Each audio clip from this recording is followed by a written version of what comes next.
Bersyukur kepada Allah Subhanahu wa Ta'ala yang dengan limpahan nikmatnya, kasih sayangnya, kita semua bisa dikumpulkan di tempat.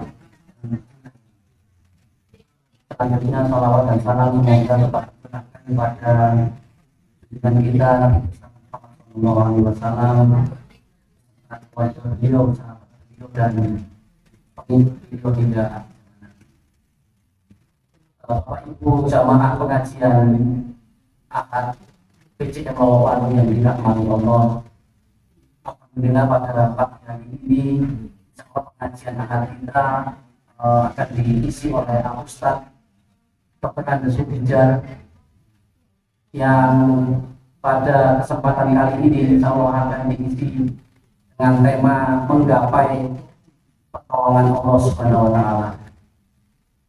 Bapak Ibu, sebagaimana biasa, insya Allah pengajian kita akan berlangsung selama kurang lebih selama 1 jam, dan insya Allah nanti di akhir sesi 10 atau 15 menit lagi Ustaz, itu akan ada sesi tanya jawab, sehingga silakan nanti ketika ada materi ataupun poin-poin yang kurang jelas atau yang ditanyakan bisa dicatat terlebih dahulu, dan insya Allah nanti ada sesi untuk didiskusikan. Mungkin itu dari kami.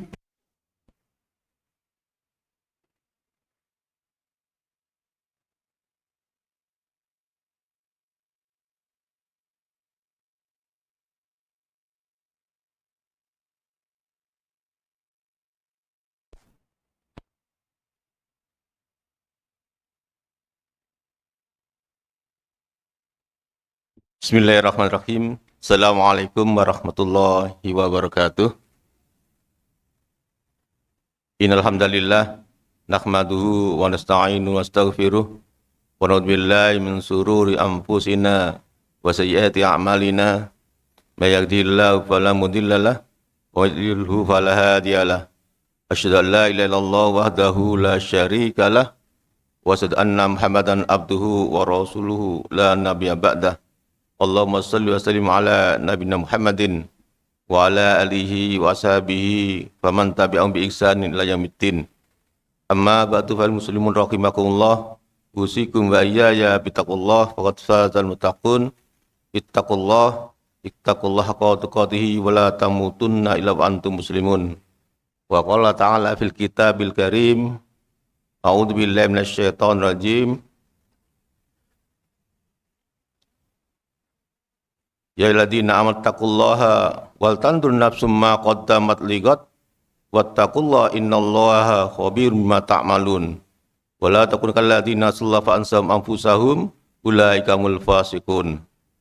Ya ayyuhalladzina amanu taqullaha wa qulu qawlan sadida yuslih lakum a'malakum yaghfir lakum dzunubakum wa may yuti'illaha wa rasulahu faqad faza fawzan 'azima. Shadaqallahu 'azim. Ma'asyiral muslimin, jamaah pengajian Ahad pagi yang dirahmati Allah Subhanahu wa Ta'ala, patut kiranya kita bersyukur kepada Allah Ta'ala atas segala karunia nikmat yang dilimpahkan kepada kita sekalian, baik nikmat berupa nikmat materi, nikmat sehat dan kesempatan, nikmat dijauhkan dari balak dan bencana, terlebih nikmat iman dan Islam. Nikmat iman dan Islam ini merupakan nikmat yang utama yang harus senantiasa kita tingkatkan. Hadirin jamaah yang dirahmati Allah Ta'ala, di kesempatan pagi hari ini saya menyampaikan yaitu tema tentang menggapai pertolongan Allah Subhanahu wa Ta'ala. Kalau akad kemarin itu menggapai rahmat Allah, sekarang menggapai pertolongan Allah Subhanahu wa Ta'ala. Karena akad kemarin saya itu secara mendadak diminta untuk Ustaz Irham untuk mengisi kajian pagi hari ini. Nah, ini diilhami dengan surat Al-Baqarah ayat 45, a'udzubillahi minasyaitonirrajim. Wasta'inu bis-sabri was-sholati wa innaha lakabiratun illa 'alal khashi'in alladzina yadhunnuna annahum mulaqu rabbihim wa annahum ilaihi raji'un. Mintalah pertolongan kepada Allah dengan sabar dan salat, sesungguhnya itu adalah berat kecuali bagi orang yang khusyuk, yaitu orang-orang yang ingin menemui Tuhannya dan mereka yakin mereka akan kembali kepadanya. Mereka ingin itu dalam arti ingin meminta pertolongan kepada Allah Subhanahu wa Ta'ala tentang masalah-masalah solusi apa yang ingin mereka tolongkan kepada Allah SWT. Hadirin yang dirahmati Allah SWT, setiap orang yang beriman pasti yang diharapkan adalah pertolongan dari Allah Subhanahu wa taala. Dan itu telah menjadi janji dan sumpahnya setiap saat ia mengucapkan dengan bersumpah, Iyyaka na'budu wa iyyaka nasta'in. Hanya kepadamu lah kami ya Allah menyembah dan hanya kepadamu lah kami memohon pertolongan. Itu janji dan sumpah yang senantiasa diucapkan oleh orang-orang yang beriman. Kenapa demikian? Karena setiap orang yang beriman itu ingin diselamatkan oleh Allah Subhanahu wa taala dalam kehidupan dunia ini. Setiap orang yang beriman ingin mendapatkan pertolongan dari Allah, ingin juga dijauhkan dari siksa api neraka. Oleh karena itu, tentunya solusi yaitu tujuannya yaitu minta hanya kepada Allah, kita memohon pertolongan. Bagaimana cara-caranya dan syarat-syaratnya untuk mendapatkan pertolongan dari Allah Ta'ala, yaitu salah satunya dengan cara sholat. Yaitu dengan cara sholat. Kemudian ada cara-cara lain. Berapa firman Allah SWT akan saya sampaikan, yaitu mengacu pada surat Al-Baqarah ayat 186. Wa idza sa'alaka ibadi anni fa inni qarib ujibu da'watad da'i da'an wal yastajibu li wal yu'minu bi la'allahum yarsudun. Apabila ada hamba-hambaku bertanya kepadamu, wahai Muhammad, tentang aku, katakanlah aku dekat. Aku akan mengabulkan orang-orang yang memohon dan berdoa kepadaku, asalkan ia melaksanakan perintahku dan beriman kepadaku, agar mereka senantiasa berada di dalam kebenaran. Jadi Allah Subhanahu wa taala itu dalam rangka orang-orang minta pertolongan itu, Allah itu memberikan syaratnya, yaitu melaksanakan perintahnya, termasuk menjauhi larangannya, dan beriman kepadanya. Beriman itu artinya yakin bahwa hakikat pertolongan dari Allah Subhanahu itu datang dari Allah Subhanahu wa taala. Ya utamanya apa yang kita laksanakan? Yaitu utamanya sholatnya. Karena mengacu pada tadi, wasta'inu bisabri wassholah. Mintalah pertolongan kepada Allah dengan sabar dan sholat. Dalam firman Allah Subhanahu wa taala di surat Al-Ankabut ayat 45, "Utlu ma huya ilaikal kitabi wa aqimis sholata innas sholata tanhal fahsyail wal munkar wa dzikrullahi akbar. Wallahu bima yasnaun." Bacalah kitab in Al-Quran dan diringat sholat. Sesungguhnya sholat itu mencegah perbuatan keji dan mungkar. Sehingga sholat itu mencegah perbuatan keji dan mungkar. Hadirin yang dirahmati Allah Ta'ala, kenapa kita diperintahkan untuk beribadah dulu? Karena kita ini tidak boleh lupa bahwa kita diciptakan oleh Allah Subhanahu wa taala dalam rangka beribadah kepadanya. Wa ma khalaqtul jinna wal insa illa liya'budun. Dan tidaklah aku ciptakan jin dan manusia melainkan hanya beribadah kepadaku. Jadi kehidupan kita dalam sehari-hari itu 24 jam itu diniatkan untuk ibadah. Kita bisa membagi dalam ibadah itu ada ibadah mahdhah dan ibadah ghairu mahdhah. Ibadah mahdhah antara lain sholat.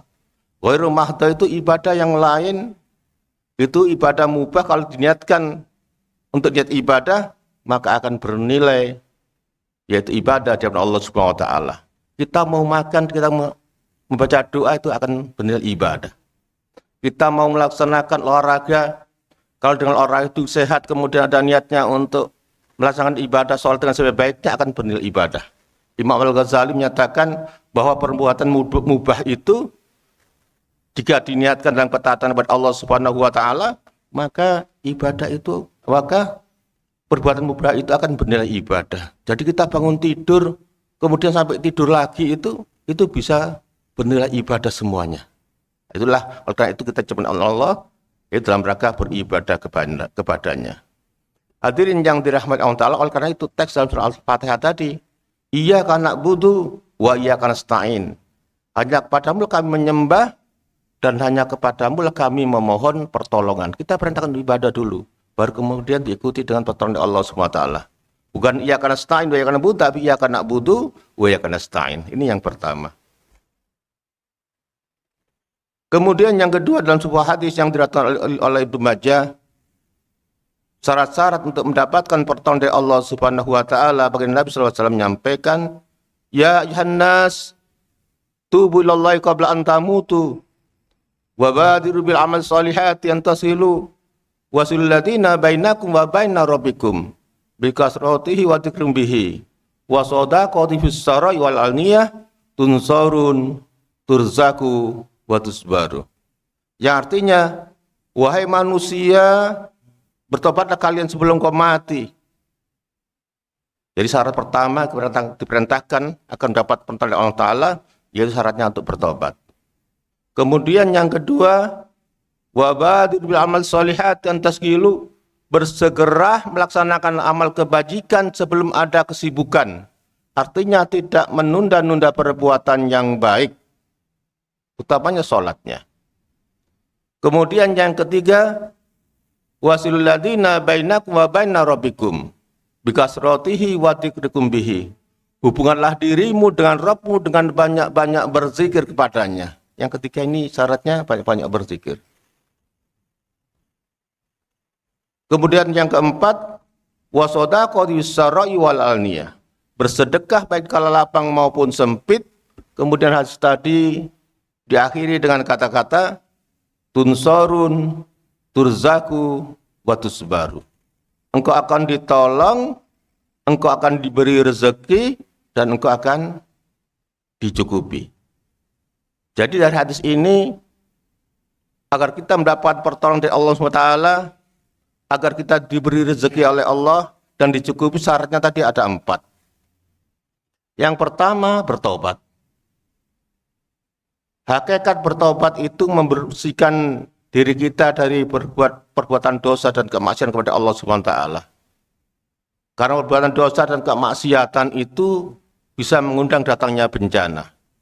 Ini tersebut dalam surat Az-Zumar ayat 54. Wa anibu ila rabbikum wa aslimu lahu min qabli ayatikumul azab tsumma la tunsurun. Yang artinya, kembalilah kepadaku, kata Allah. Berserah diri kepadaku, kepada Allah.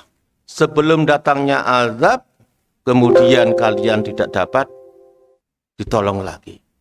Jadi dosa dan kemaksiatan itu bisa mengundang datangnya bencana.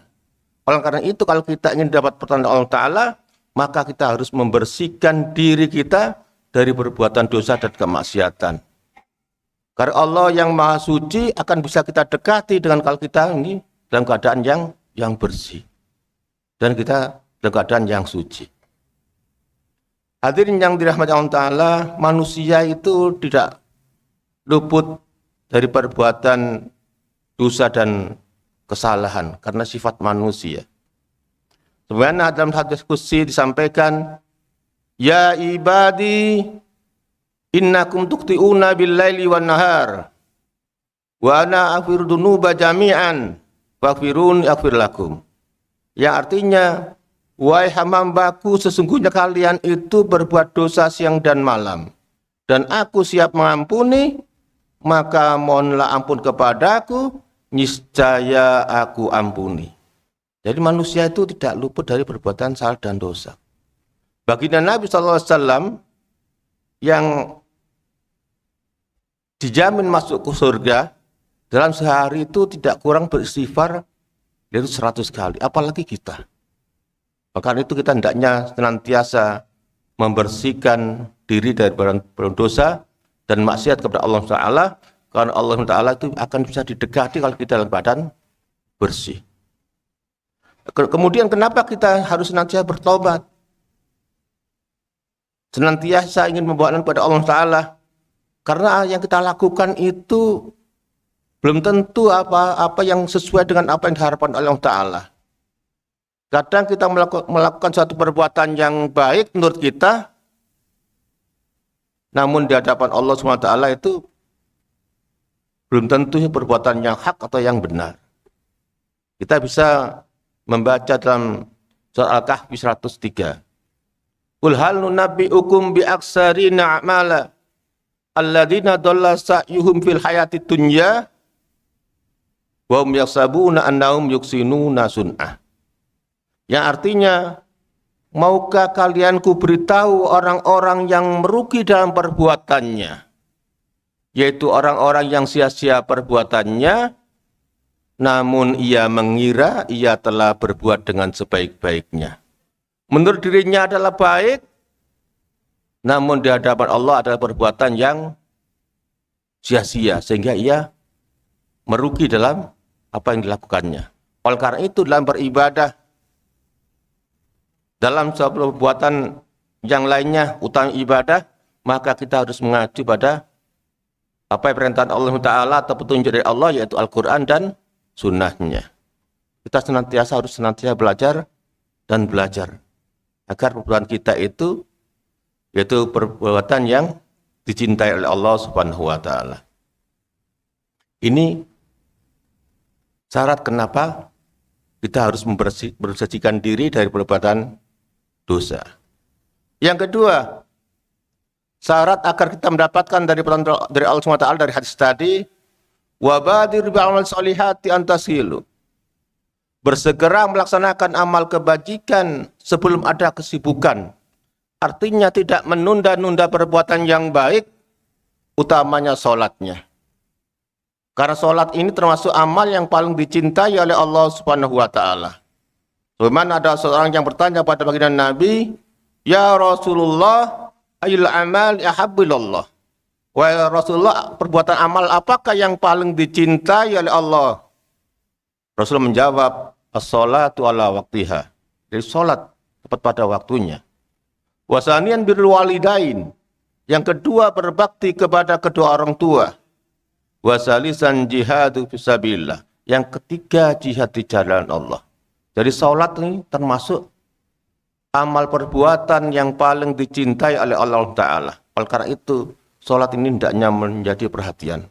Kalau kita ingin ditolong oleh Allah Ta'ala, maka perhatikanlah sholatnya. Karena sholat itu, menurut para ulama, inna sholata iktaronat bil falah. Sesungguhnya sholat ini berkaitan dengan kesuksesan. Jadi kalau ingin sukses, maka perhatikan sholatnya. Oleh karena itu setiap saat kita dipanggil oleh muazin, hayyal sholat, hayyal falah. Marilah sholat dan marilah mencapai kemenangan. Ini kuncinya dari sholatnya.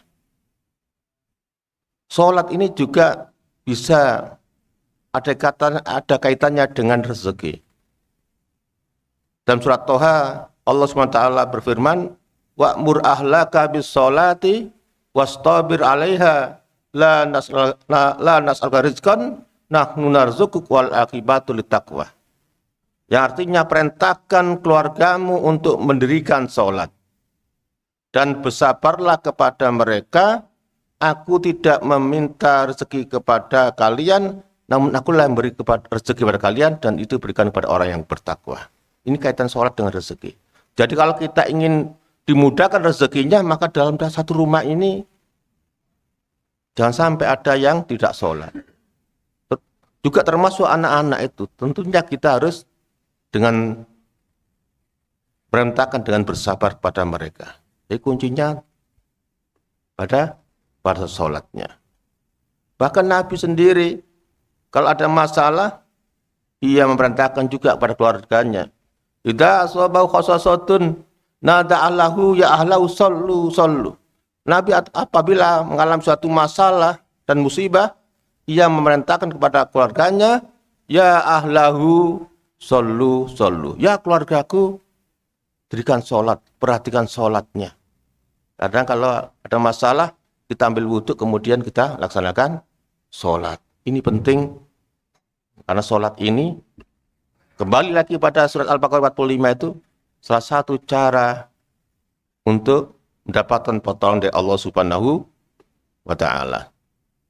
Oleh karena itu, hadirin yang dirahmati Allah Ta'ala, marilah kita tingkatkan sholat ini, baik secara kualitas maupun dengan kuantitasnya. Secara kuantitas, maka ibadah sholat kita akan kita tambah. Tentunya tambah dengan sholat sunnah. Yang belum genap sholat rawatibnya, kita laksanakan sholat rawatib. Yang belum sholat mutlaknya, kita sholat mutlak. Dan sebuah hadis baginda Nabi Sallallahu Alaihi Wasallam menyampaikan, barang siapa man sabara, barang siapa yang bisa menjaga sholat 12 rakaat, ya, akan dibangunkan rumah di surga. Apa saja sholat sunnah 12 rakaat itu? Arba'a rakaatin qabla dhuhri wa raka'ataini ba'daha. 4 rakaat sholat sebelum zuhur dan 2 rakaat setelahnya. Jadi banyak kita melaksanakan juga 2, kita tambah lagi menjadi 4.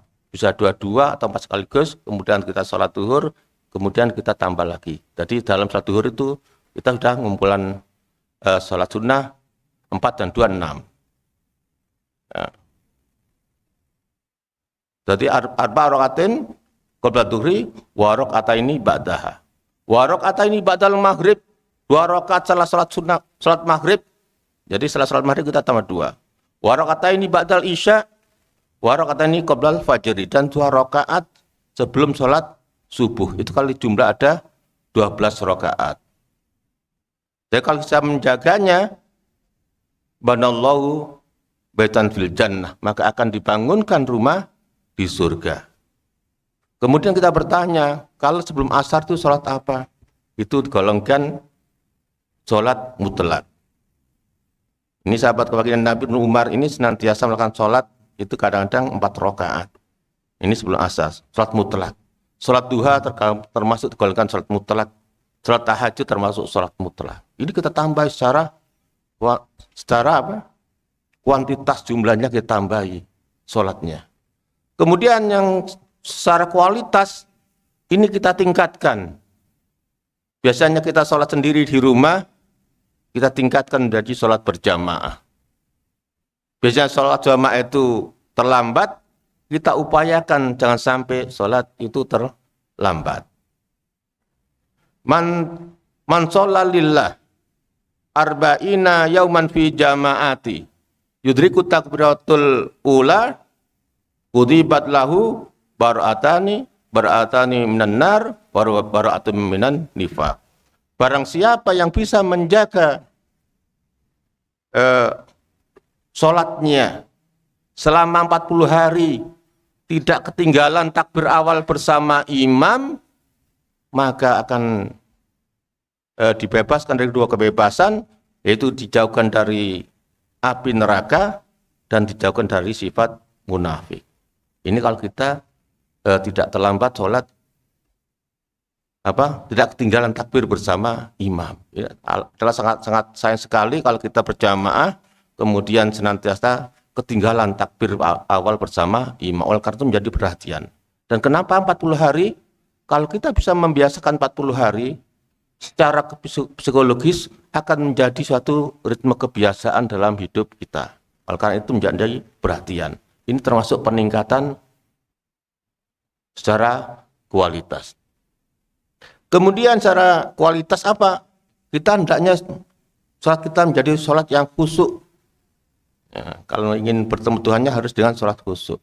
Tentunya ada syarat-syaratnya untuk menjadikan sholat kita, yaitu bagaimana caranya agar kita khusyuk. Yaitu yang pertama, agar sholat kita menjadi khusyuk, tafahumul ma'ani. Yaitu kita harus paham terhadap apa yang kita baca dalam sholatnya. Nah, utamanya Al-Fatihah kita harus hafal artinya.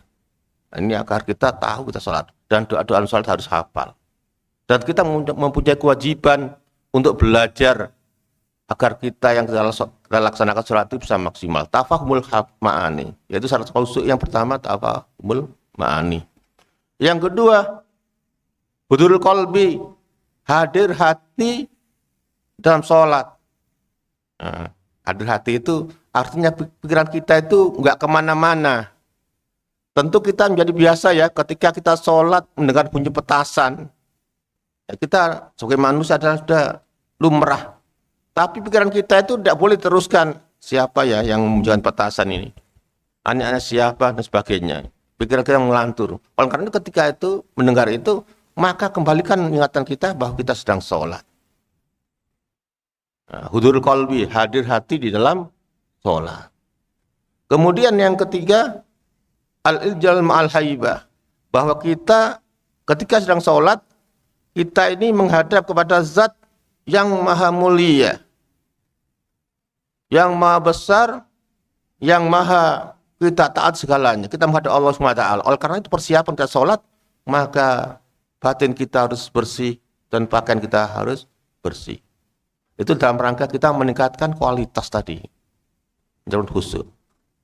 Hadirin yang dirahmati Allah Ta'ala, itulah yang menjadikan kita, sholat kita akan dapat pertanda Allah Subhanahu wa Ta'ala. Nah, ini dari tadi hadis yang kedua, syaratnya tadi akan dalam Allah Ta'ala, syaratnya ada 4. Yang pertama bertobat, yang kedua tidak menunda-nunda perbuatan yang baik, utamanya sholatnya. Nah, sholat itu nanti kita tingkatkan baik secara kualitas maupun kuantitasnya. Kemudian dari hadis tadi, syarat yang ketiga agar kita mendapat pertolongan dari Allah Ta'ala, wasilul ladina bainakum wa baina rabbikum bikasratihi wa dzikrum bihi. Hubunganlah dirimu dengan Rabbmu dengan banyak-banyak berzikir kepadanya. Ya. Jadi kalau ingin ditolong Allah, itu harus kita banyak selalu mengingat Allah Subhanahu wa Ta'ala. Allah Subhanahu wa Ta'ala berfirman, "Fadkuruni adkurkum washkuruli wala takfurun." Ingatlah kepadaku, kata Allah, aku akan ingat kalian, dan bersyukurlah kepadaku, jangan ingkari nikmatku. Jadi kalau kita ingin diingat Allah, maka kita harus mengingatnya. Salah satunya dengan berzikir tadi, dengan sholat tadi. Itu kalau kita ingin diingat oleh Allah Subhanahu wa Ta'ala. Dan mengingat Allah itu yang paling utama ketika kita dalam keadaan lapang, ketika kita dalam senang, itu kita hendaknya mengingat Allah. Ta'arafu Allah fi raha'i ya'rifka fi siddah. Kenalilah Allah ketika kita dalam keadaan lapang, maka Allah itu akan mengingat kita ketika kita dalam sebuah kesulitan. Dalam firman Allah Subhanahu wa Ta'ala, Allah berfirman, "Walaula annahu kana minal musabbihin lalabisa fi batnihi ila yaumi yub'atsun." Jika sekiranya dia itu Nabi Yunus bukan termasuk orang yang senantiasa mengingat Allah, bertasbih kepada Allah, maka ia akan berada dalam perut ikan paus hingga hari berbangkit. Karena ia termasuk orang yang senantiasa mengingat Allah di waktu lapang, di waktu senang, maka pertolongan Allah begitu dekatnya, cepat mendapat pertolongan dari Allah SWT. Kadang-kadang kita, termasuk saya sendiri, kadang-kadang juga baru kepepet itu, kadang-kadang baru ingat Allah. Ini kadang-kadang saya mengingatkan diri saya sendiri itu. Padahal kalau mengingat Allah itu ketika kita dalam keadaan lapang, ketika kita dalam keadaan senang, kita harus banyak mengingat Allah SWT. Ketika kita banyak uang, itu kita harus banyak mengingat Allah. Ketika kita masih sehat, itu kita gunakan banyak ibadah kepada Allah SWT. Ini cara mengingat Allah SWT. Dan mengingat Allah itu banyak ragamnya. Menghafal Al-Quran, membaca Al-Quran itu termasuk berzikir kepada Allah Subhanahu wa Ta'ala. Dalil dan dasarnya itu bisa kita lihat dalam surat Al-Hijr ayat 9. Inna nahnu nazzalna dzikra wa inna lahu lahafidun. Sesungguhnya kami ini yang menurunkan al-zikr dan kamilah yang menjaganya. Aku yang menurunkan Al-Quran dan kamilah yang menjaganya. Jadi membaca Al-Quran, menghafal Al-Quran itu termasuk mengingat kepada Allah Subhanahu wa Ta'ala. Kemudian kedua, ketika ada masalah kita melaksanakan sholat sunnah, itu termasuk sholat itu termasuk kita mengingat Allah Subhanahu wa Ta'ala. Dalil dan dasarnya kita bisa baca dalam surat Toha, yaitu Inna ni'anallah la ilaha illa ana fa'budni wa aqimis sholata lidzikri. Yang artinya sesungguhnya aku ini ada Allah. La ilaha illa ana, tidak ada Tuhan selain aku. Fa'budni, maka sembahlah Allah wa aqimis sholata lidzikri, maka dirikan sholat untuk mengingatku. Jadi kita lakukan sholat itu termasuk sarana kita untuk mengingat Allah Subhanahu wa taala, dalam rangka kita meminta pertolongan kepadanya. Selain membaca Al-Qur'an, sholat, terus kita juga berdoa. Sebagaimana saya sampaikan tadi, itu dalam rangka mengingat Allah Subhanahu wa taala. Mau berangkat ke pasar kita berdoa, mau tidur kita berdoa, mau makan kita berdoa, itu dalam rangka juga kita mengingat Allah Subhanahu wa taala. Hakikat mengingat Allah yaitu kita dan segala aktivitas tidak melupakan Allah Subhanahu wa taala. Ini syarat yang ketiga dari hadis tadi, dari hadis yang diriwayatkan oleh Ibnu Majah. Kemudian yang syarat yang keempat, agar mendapatkan pertolongan dari Allah Subhanahu wa taala, agar diberi rezeki dan cukupi, yaitu wa shadaqatihi fi sarai wal alaniyah. Bersedekah baik kala lapang maupun sempit. Berkaitan dengan sedekah sudah banyak kisah dan cerita bahwa sedekah itu bisa mencegah bala. Bersedekah itu bisa menolong orang yang sakit, yaitu bisa memberi kesembuhan. Banyak kisah dan cerita itu bahwa sedekah itu bisa memberi pertolongan Allah, yaitu kesembuhan dari sakitnya. Karena apa? Dengan bersedekah itu hati kita itu merasa senang. Dengan perasaan senang itu kalau diruntut-runtut itu akan menormalkan badan kita. Mungkin itu salah satu, yaitu yang akan memberikan kesembuhan bagi diri kita. Yang jelas kata baginda Nabi, inna shadaqata wa silaturahima tadfa'u mimma tasu wa tuqallibu sa'adatan. Bahwa sedekah dan menyambung silaturahim bisa mencegah kematian yang buruk dan merubahnya menjadi sebuah kebahagiaan. Kemudian hadis tadi ditutup dengan kata-kata tunsorun turzaku wa tusbaru. Engkau akan ditolong, engkau akan dicukupi, dan engkau akan diberi rezeki. Jadi kalau kita ingin diberi rezeki Allah, dicukupi dan beri rezeki, itu syaratnya ada 4. Yang pertama, bertobat. Karena hakikat bertobat itu membersihkan diri dari beban dosa dan kemaksiatan kepada Allah Ta'ala. Karena dosa dan kemaksiatan itu mengundang datangnya bencana. Yang kedua, tidak menunda-nunda perbuatan yang baik, utamanya sholatnya. Karena sholat ini termasuk salah satu syarat agar kita diterima oleh Allah Subhanahu wa taala. Kemudian yang ketiga, banyak-banyak berzikir, dan yang keempat, bersedekah baik kala lapang maupun sempit.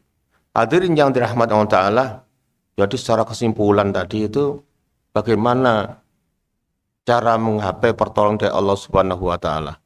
Kembali dari makna dari surat Al-Baqarah tadi, mintalah pertolongan Allah dengan sabar dan sholat.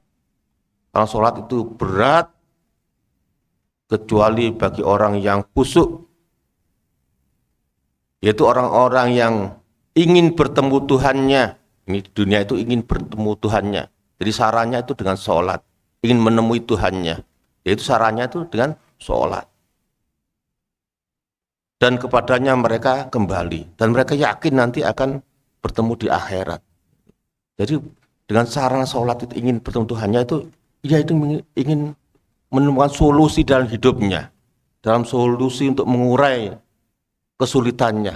Oleh karena itu sholat yang baik itu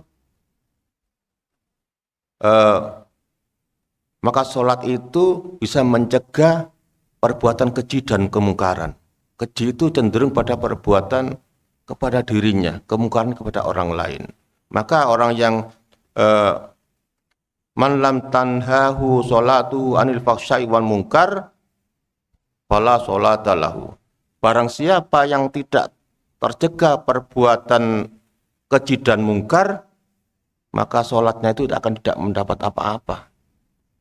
Tidak ada artinya sholatnya itu. Jadi ukuran kita sholatnya ini bermanfaat atau tidak, maka sholat ini berbekas apa tidak. Jadi kalau sholatnya itu bisa mencegah perbuatan keji dan mungkar, maka sholatnya bermanfaat. Oleh karena itu, eh, Allah itu maha mengetahui apa yang kita laksanakan setelah kita sholat itu. Innallaha yuhibbul nasna'un. Allah itu mengetahui apa yang kita perbuat. Jadi Allah mengetahui. Oleh karena itu kalau kita tidak bisa mencegah perbuatan keji dan sholat dari sholatnya, maka sholatnya itu tidak ada eh, pahalanya, tidak ada maknanya. Oleh karena itu sholat ini hendaknya ada berbekas. Hadirin yang dirahmati Allah Ta'ala, kiranya itu yang bisa sampaikan. Mungkin kalau ada pertanyaan, kalau bisa jawab, ini akan saya jawab. Kalau tidak bisa, itu akan kami catat. Semoga kalau saya ada kesempatan akan saya menjawabnya. Karena dalam keadaan agama ini, dalam rangka kami juga masih belajar, ini kita tidak bisa menyampaikan kalau kita tidak ada dalil yang mendukungnya. Karena dakwah ini harus dalil-dalil. Tidak boleh perasaan saya itu mengikuti perasaan, itu kita hanya penyampai saja. Yang berat bagi saya itu kalau saya itu harus bisa melaksanakan apa yang saya ucapkan, yaitu apa yang saya sampaikan yang bersumber dari Allah dan Rasulnya. Itu yang berat bagi seorang pendakwah. Kiranya demikian, mungkin ada beberapa pertanyaan yang bisa saya jawab, kami akan jawab, dan kalau belum bisa akan kami catat sebagai masukan kami, dan sewaktu mungkin ada kesempatan kami bisa menjawabnya. Saya kira itu. Oke, monggo. Oke.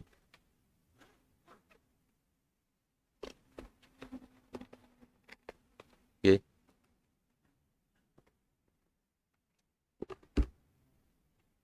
Oke, monggo Pak. Dari sebutkan nama, dari mana, oke?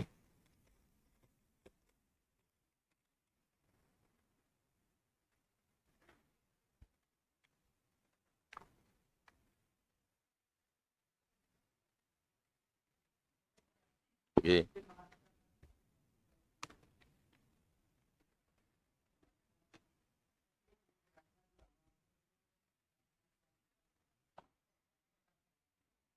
Oke.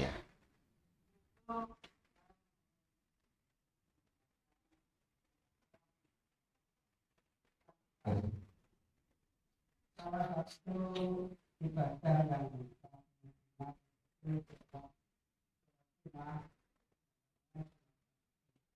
Sholat? Oke, nggih.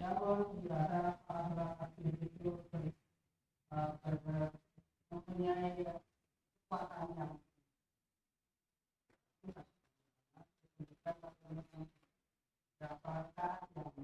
yang minimal atau yang maksimal Oke. Berkaitan dengan sholat tasbih, saya kemarin juga mendengarkan dari Ustadz yang kemarin itu memang belum bisa menjawab dengan baik ya, dari segi dalil dan itu dalilnya itu.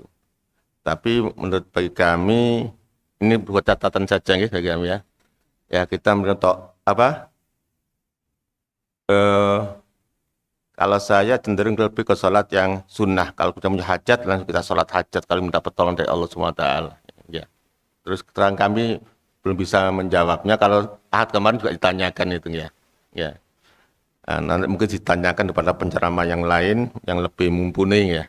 Nah, tapi kalau saya ada minta pertolongan apa, kita kalau hajat kita langsung sholat sunnah hajat kita. Karena sedekat-dekatnya hamba kepada Allah Subhanahu wa ta'ala itu ketika dalam keadaan bersujud. Aqrabu ma yakunu bi rabbih wa huwa sajid. Fa aksiru minad du'a. Sedekat-dekat hamba kepada Allah itu ketika bersujud. Maka perbanyaknya berdoa kepada Allah Subhanahu wa ta'ala. Kita bersujud, kita banyak-banyak berdoa. Bersujud ini maksudnya dalam rangka ya sujud sholat ketika sholat itu. Jadi kalau sholat itu setelah bacaan utama itu misalnya Subhanallah a'la wa bihamdi itu kali kita meminta banyak-banyak kepada Allah Subhanahu wa taala kita bersujud itu. Dan itu sedekat-dekat hamba kepada Allah Subhanahu wa taala. Bahkan ada yang menyatakan bahwa semakin lama kita sujud, itu ada sampai 7 menit, itu samping kita itu doa kita juga peredaran darah di otak kita semakin baik. Nah, makanya kita perintahkan untuk ketika sholat bersujud, utamanya sholat sendiri.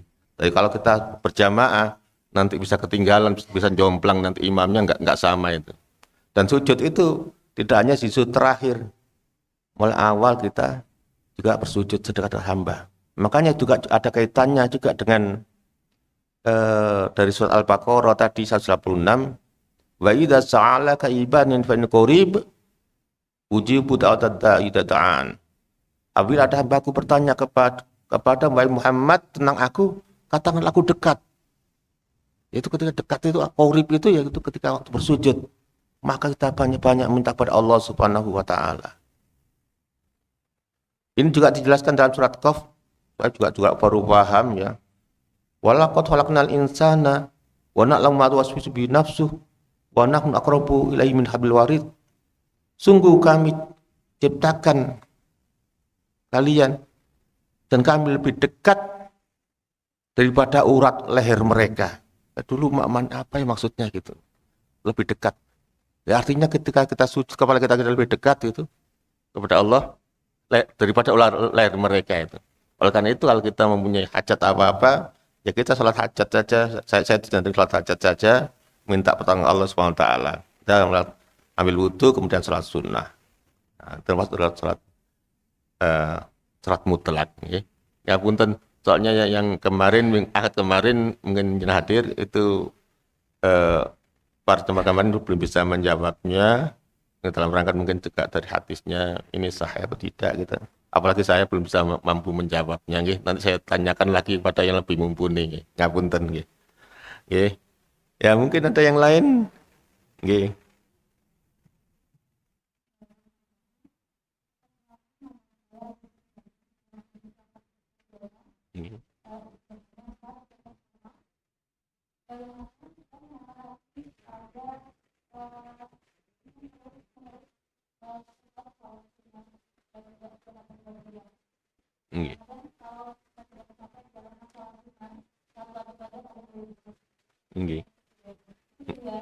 Bagaimana kita meyakinkan kedua orang tua kita bahwasanya berpayah mereka, uang mereka dapat kita dalam berkah. Jadi kan ada hak orang tua mungkin yang harus kita bayar. Bagaimana meyakinkan kedua orang tua supaya intinya walaupun hasilnya sedikit, kita tekan atau hasilnya sebulan misalnya 2 juta, 1 juta, kita meyakini orang tua supaya mau perbaiki itu bagaimana? Bagi seorang anak. Terima kasih. Bagaimana kita sholat sunnah itu agar istiqomah ya. Makanya dalam hadis tadi man shalla lillah arba'ina yauman fi jama'ati. Ini kita ngambil dari itu saja. Barang siapa yang sholat sunnah karena Allah ya, fi jama'ati arba'atin fi jama'ati selama 40 hari. Kita ukurannya 40 hari oleh Nabi akan menjadi kebiasaan. Karena merubah membalikkan tangan ya dari makanan dengan sumpit ke garpu itu juga sulit. Maka butuh pembiasaan. Dan pembiasaan itu kalau secara psikologi itu harus lama. Kenapa puasa itu kok selama 30 hari? Kenapa salat sunnah tadi kok 40 hari? Dalam rangka pembiasaan. Kalau pembiasaan sudah rutin, ini tanpa terputus, insya Allah itu akan jadi suatu pembiasaan. Allah bisa karena biasa. Terus kemudian mengenai tadi meyakinkan orang tua ya agar kita bersedekah ya, sedekah. Ya. Kita kalau dengan orang tua kita termasuk dengan orang lain, kita kewajiban kita hanya menyampaikan saja. Sampaikan ayat-ayatnya, sampaikan misalnya hadis baginda Nabi, masalah bila berubah dan tidak itu tentu bergantung pada hidayah Allah Subhanahu wa taala. Berkaitan dengan sedekah dan semuanya itu kita juga tidak terlalu boros dan juga tidak terlalu gigir. Ya. Nah, itu yang bagus di tengah-tengahnya. Nah, itu kan ada ayat di Al-Furqan itu. Wa ibadur rahmanil ladzina yamshuna 'alal ardi hauna wa idza khatabahumul jahiluna qalu salama wal ladzina yabinuna rabbihim sujal wa qiyama wal ladzina yaquluna anna ada jahannam inna adaba kana gharama innaha gharama. Pokoknya kita itu kalau bersedekah itu tulisannya itu kita tidak terlalu boros dan tidak terlalu pelit, berada di tengah-tengahnya. Nah, itu dalam rangka untuk bersedekah. Ya kita wajib kepada orang tua, kita menyampaikan ini lemah ayatnya, Pak. Nah, kita bisa dilihat di surat Al-Furqan itu ada. Kita perintahkan untuk bersedekah. Nah, juga sampaikan hadis Nabi kita tunjukkan, maka kita akan dengan bijak, kita hanya penyampai saja gitu. Masalah bila berubah bergantung pada hidayah Allah Subhanahu wa taala. Ya. Oke. Mungkin ada yang lain? Oke.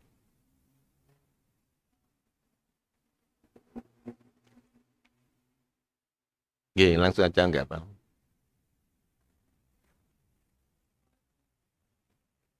Waalaikumsalam warahmatullahi wabarakatuh.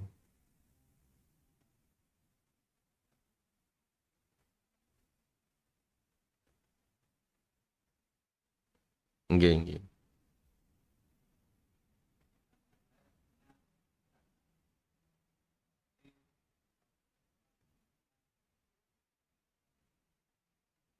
Mahto. Wiru Mahto.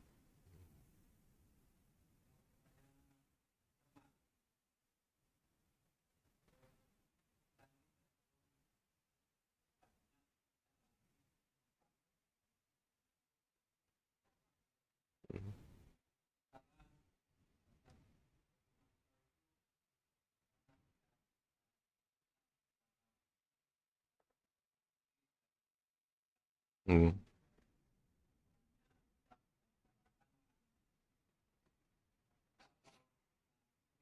Hmm.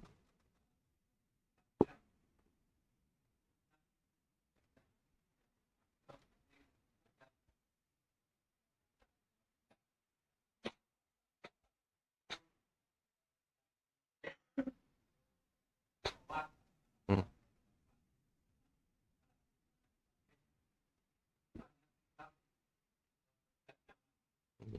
Nggih. Nggih.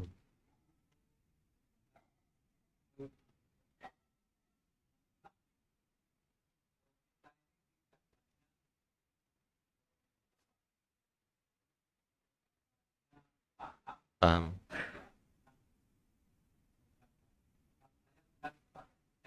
Nggih, nggih.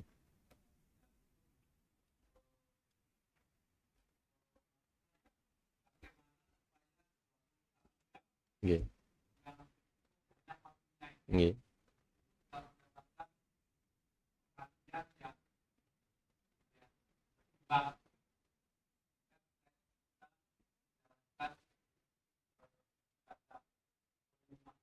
Hmm.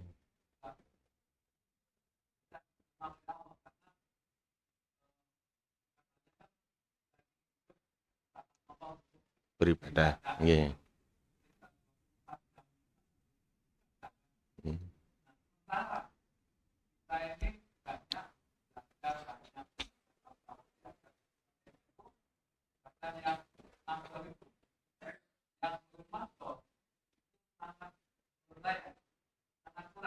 Nggih.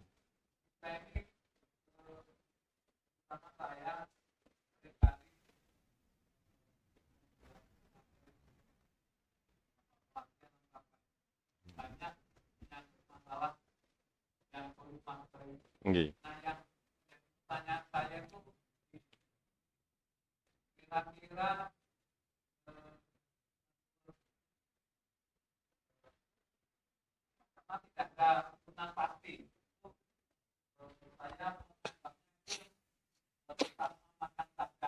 Nggih.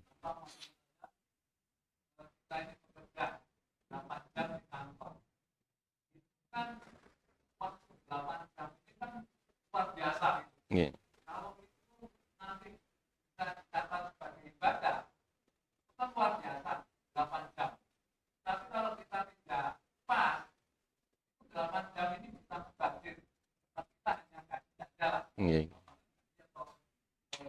mengarahkan. Tapi kalau kita pas di dalam jalan yang kita dapatkan saja, berapa jam itu kan luar biasa dapatnya. Saya kira-kira umpamanya saja kita ingin berapa jam menjadi ibadah, syarat-syarat supaya menjadi nilai ibadah itu kira-kira apa gitu? Contoh umpamanya kita apalagi gitu menurut pemahaman kita ini siapa saja kita lebih banyak juga karena saya melihat dari waktu itu 21 jam sendiri per hari. Sementara kita tidak selalu merasakan bahwa kegiatan kita selama 21 jam itu macam-macam kegiatan itu tidak atau mungkin kurang lah yang karena Allah itu kurang ya kita mau apa ya kita tidak selalu tercatat sebagai ibadah.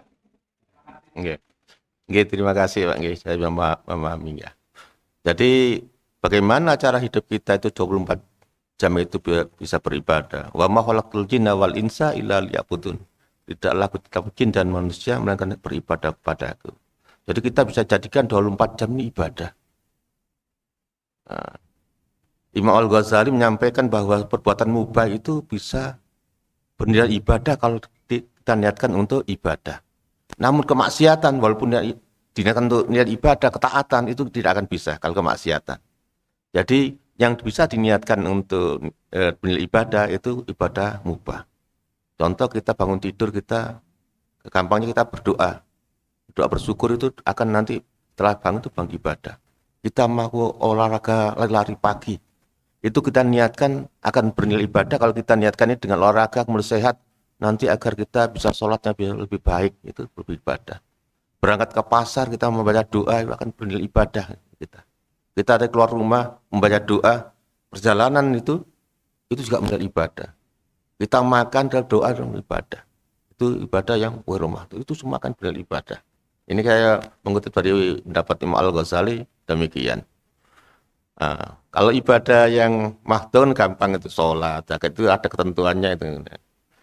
Kemudian kami juga akan mengutip dari firman Allah SWT, ini mungkin sebagai penutup ya. Surat Al-Baqarah ayat 177. A'udzubillahi minasyaitonirrajim. Laisal birra an tuwallu wujuhakum qibal masyriqi wal maghrib walakinnal birra man amana billahi wal yaumil akhir wal malaikati wal kitabi wan nabiyina wa talma mala 'alal khubbihi dawil qurba wal yatama wal masakini wa ibnis sabil was-sa'ilina fir riqabi wa aqamas salata wa ataz zakata wal mufuna bi ahdihim idza ahadu was-sabirina fil ba'si wad dharra'i wa qinal ba'si ulaika alladziina shadaqu wa ulaika humul muttaqun. Bukankah menghadap ke barat dan timur itu adalah ibadah? Namun walisal birra man amal billah. Bahwa ibadah itu yaitu ketika kita beriman kepada Allah dan akhirnya, beriman kepada malaikatnya, beriman kepada kitabnya, beriman kepada nabinya, ya, beriman kepada nabi-nabinya, dan memberikan harta yang dicintai kepada kerabatnya, kepada anak yatim, orang-orang miskin, ini termasuk kategori iman, kepada musafir yang memerlukan pertolongan, dan orang yang meminta-minta, memerdekakan hamba, mendirikan sholat, menunaikan zakat, dan orang-orang yang menepati janjinya apabila ia berjanji, dan orang-orang sabar dalam kesempitan, dan orang yang dalam penderitaan, sabar dalam penderitaan, dan dalam peperangan.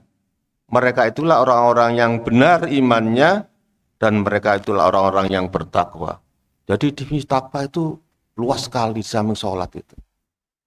Termasuk bersabar dari kesulitan dan sebagainya. Yang tadi yang teratas yaitu beriman kepada Allah dan hari akhir. Ini menempatkan yang paling atas.